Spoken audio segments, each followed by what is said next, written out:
အခုကြည့်ရှုနေတဲ့သူတွေထဲမှာဒီညဘက်ကိုအိပ်ပျော်ဖို့ခက်ခဲတဲ့သူတွေနောက်ပြီးတော့မှကိုကအိပ်ပျော်ခဲ့တယ်ဆိုလို့ရှင်လေခဏခဏတည်နိုးတက်တဲ့သူတွေရှိလာပါတော့အဲ့တော့ဒီလိုမျိုးသူတွေအတွက်ကိုဆိုလို့ရှင်တော့ဒီနေ့မှာဦးစားပေးပြီးစားပေးတဲ့အစားအစာ၅မျိုးချောင်းကိုဝေမျှဆွေးနွေးသွားမှာဖြစ်ပါတယ်အားလုံးပဲမင်္ဂလာပါကျွန်တော်တို့စားတောင်းတဲ့ဟာဆန်ရထူပြူဒေါက်တာရင်ဖြစ်ပါတယ်အဲ့တော့ကိုအနေနဲ့ပေါ့နော်ဒီညဘက်ကိုအိပ်ပျော်ဖို့ခက်ခဲတဲ့အကေအိပ်ပျော်ခဲ့တယ်ဆိုလို့ရှင်လေခဏခဏတည်နိုးတက်တဲ့သူတွေအနေနဲ့ပထမအဆုံးအနေနဲ့လှုပ်ဆောင်နေတာတော့ဒီနို့ပူပူလေးတစ်ခွက်ကိုတောက်သုံးပေးတာဖြစ်ပါတယ်အဲ့တော့ကျွန်တော်တို့သူတေသနာတွေမှာပြန်ကြည့်တဲ့အခါမှာပေါ့နော်အဲဒီလိုမျိုးကိုကအိပ်ပျော်ဖို့ခက်ခဲတဲ့သူတွေအနေနဲ့ဒီညမအိပ်ခင်တနားရီလောက်ကိုကြိုတင်ပြီးတော့မှဒီနွားနို့ပူလေးတောက်ပေးတာဒီဒိန်ဂျင်လေးစားပေးတာမျိုးလှုပ်ဆောင်ပေးခြင်းကအိပ်ပျော်ဖို့ကိုပုံမအားပေးရဆိုတဲ့အချက်ကိုလည်းတွေ့ရမှာဖြစ်ပါတယ်နောက်ဒုတိယတစ်ခုအကြောင်းကျွန်တော်တို့ငပြောသီးဖြစ်ပါတယ်။ဘာလို့လဲဆိုလို့ရှိရင်ငပြောသီးမှာဒီ magnesium, potassium နဲ့ vitamin B6 ကလည်းကျော်တာဖြစ်တဲ့အတွက်ဒီအိပ်ပျော်ခြင်းကိုအားပေးမဲ့အပြင်ကိုကျွန်တော်တို့ဒီကြွက်သားတွေပေါ့နော်ဒီတင်းနေရကိုလည်းသူကပြေရောစေတဲ့ဆိုညာမှာသွားပြီးတော့မှအားပေးတာဖြစ်တဲ့အတွက်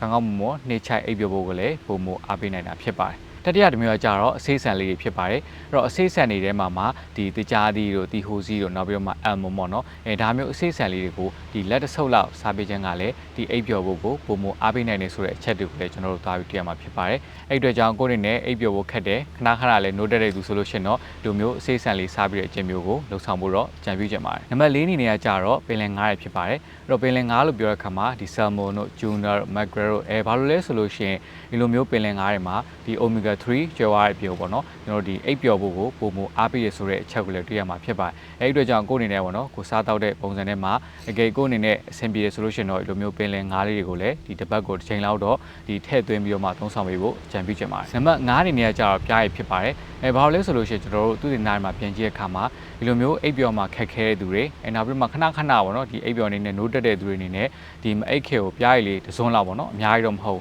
ဒီလိုလေးတောက်ပေးခြင်းကဒီညဘက်ကိုဒီကောင်းကောင်းမွန်နှစ်ချက်အိပ်ပျော်စေမယ့်အပြင်ပေါ့နော်ဒီခဏခဏဒီနိုးတာကိုလည်းသွားပြီးတော့မှရော့ကျစေဆိုတဲ့အချက်ကိုလည်းတွေ့ရမှာဖြစ်ပါတယ်အဲ့တော့ဒီစားတောက်၅မျိုးကကြတော့ကိုကဒီအိပ်ပျော်ဖို့ခက်ခဲတယ်ခဏခဏလည်းပေါ့နော်ဒီကြားထဲမှာနိုးတက်တယ်ဆိုလို့ရှိရင်တော့ဖြစ်ဆွက်ပြီးစားသုံးပေးတဲ့အစားအစာ၅မျိုးဖြစ်ပါတယ်အဲ့တော့ကိုယ်အနေနဲ့လာအိတ်မပြောတာလေးကြာနေပြီဒီယောဂတစ်ခုလိုလဲခံစားနေရဆိုလို့ရှင်တော့ဆရာအောင်တယောက်နဲ့တေချာတိုင်ပင်ဖို့အကြံပြုချင်ပါတယ်အဲ့တော့ဒီနေ့ကျွန်တော်မျှသွားတဲ့အကြောင်းအရာလေးကမိနဲ့မိချစ်ခင်ရတဲ့အတွက်အကျိုးရှိမယ်ဆိုရင်ပြန်လည်ပြီးတော့မှမျှပေးဖို့တိုက်တွန်းချင်ပါတယ်မမေ့ပါနဲ့တင်ကိုယ်တိုင်ကတင်အတွက်အကောင်းဆုံးဆရာအောင်ပါတယောက်ချင်းစီတိုင်းစိတ်ရောကိုယ်ပါကျန်းမာချမ်းသာကြပါစေလို့စတောင်းပေးလိုက်ပါရခင်ဗျာ